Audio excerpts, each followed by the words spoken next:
नमस्कार दोस्तों, मैं पुनीत काशीवाला मिश्रा और आप देख रहे हैं द मानस वॉइस पर विचारों का रण। आज का ऋण एक ऐसी शख्सियत से जुड़ा है जो कभी सत्ता को सवालों के घेरे में रखकर वाह-वाही लूटती थी, लेकिन अब उसी सत्ता के खिलाफ सवाल पूछने वाली आवाज सुप्रीम कोर्ट के दरवाजे पर खड़ी गिड़गिड़ा रही है। मुझे बचा लो। जी हाँ दोस्तों, आज बात करेंगे नेहा सिंह राठौर की। वो नेहा जिसने यूपी में काबा जैसे गानों से चर्चा पाई। लोगों ने उसे वाह-वाही दी कि हाँ भाई, लोक गायिका है, लोगों की आवाज़ उठाती है, अच्छी बात है। लेकिन इन्होंने प्रधानमंत्री नरेंद्र मोदी जी पे जो है डायरेक्ट जो है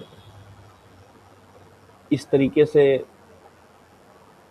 आरोप लगाए कि उसे विदेशों में हमारे दुश्मन देशों ने भी उस समय उसको जो है मौके के रूप में भुनाया। तो ऐसे लोगों से कानून निपटने के लिए बिल्कुल पूरी तरह तैयार है। लेकिन अब वही नेहा कह रही हैं जो यूपी में काबा जैसे गीतों से चर्चा पाई, फिर बिहार में काबा भी गाया, लेकिन अब वही नेहा कह रही हैं अब हमका जेल ले जाई। जी हाँ दोस्तों, जब प्रधानमंत्री नरेंद्र मोदी और मुख्यमंत्री योगी आदित्यनाथ जैसे नेताओं पर तंज कसना फैशन बन गया था, उसी दौर में नेहा सिंह राठौर सोशल मीडिया पर चमक रही थी।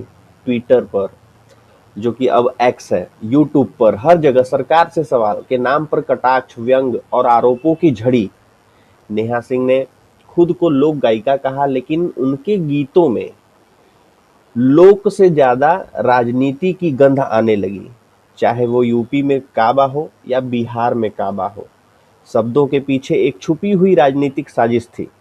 फिर आया वो वक्त जब पहलगाम आतंकवादी हमला हुआ, हमारे भारत के निर्दोष तीर्थयात्री मारे गए, पूरे देश में शोक था। लेकिन प्रधानमंत्री मोदी जी ने वहीं से कहा, भारत आतंक को उसके अंजाम तक पहुंचाएगा। और इसी पर नेहा सिंह राठौर ने गाना बना दिया, आए हो दादा चौकीदरवा कायरवा कायरबा।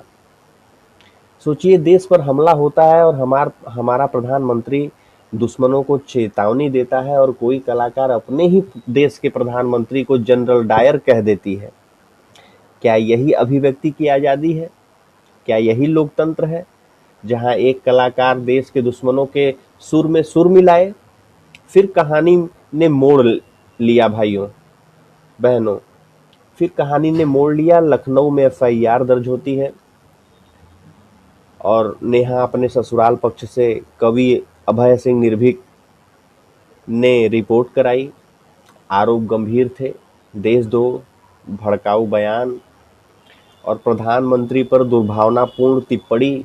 हाईकोर्ट ने कहा, आप विवेचक के सामने हाजिर होइए और अपना पक्ष रखिए। लेकिन नेहा को डर था, अगर हम गिरफ्तार हो जाएंगे, इसीलिए वो भागी सुप्रीम कोर्ट, साथ में कपिल सिब्बल जैसे बड़े वकील। लेकिन सुप्रीम कोर्ट ने भी वही कहा, सत्य से मत भागो, न्याय से मत डरो, निचली अदालत में जाओ और जवाब दो। और अब हाई कोर्ट से तुम्हें राहत नहीं मिलेगी, न सुप्रीम कोर्ट से संरक्षण। नेहा सिंह राठौर आज कानून के शिकंजे में है। दोस्तों, यह सिर्फ नेहा सिंह की कहानी नहीं है, यह चेतावनी है उन सभी के लिए जो लोकतंत्र के नाम पर राष्ट्र का मजाक उड़ाते हैं। भारत में अभिव्यक्ति के स्वतंत्र पूरी स्वतंत्रता है, भारत में अभिव्यक्ति की हर व्यक्ति को, लेकिन देश विरोधी स्वतंत्रता नहीं है। यह वही धरती है जहां तुलसीदास ने राम कहा, जहां भारत माता के लिए बलिदान देने वाले सपूतों ने वंदे मातरम कहा। यह धरती किसी नेहा, किसी नफरत, किसी झूठे गीत की गुलाम नहीं बन सकती। नेहा सिंह राठौर को अब पता चल गया है कि कविता अगर देश के खिलाफ है तो कला नहीं, अपराध है। कानून का पहिया धीरे धीरे चलता है, पर जब चलता है तो सच्चाई की राह में झूठ कुचल जाता है।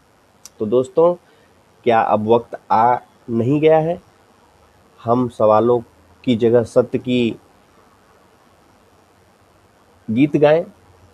क्या अब वक्त नहीं आ गया है कि देश के नाम पर चल रही फ्रीलांस राजनीति का अंत हो? आपके विचार क्या हैं? क्या नेहा सिंह राठौर जैसे लोगों को कलाकार कहना चाहिए या प्रोपेगेंडा मशीन? अपने विचार नीचे कमेंट में जरूर लिखिए।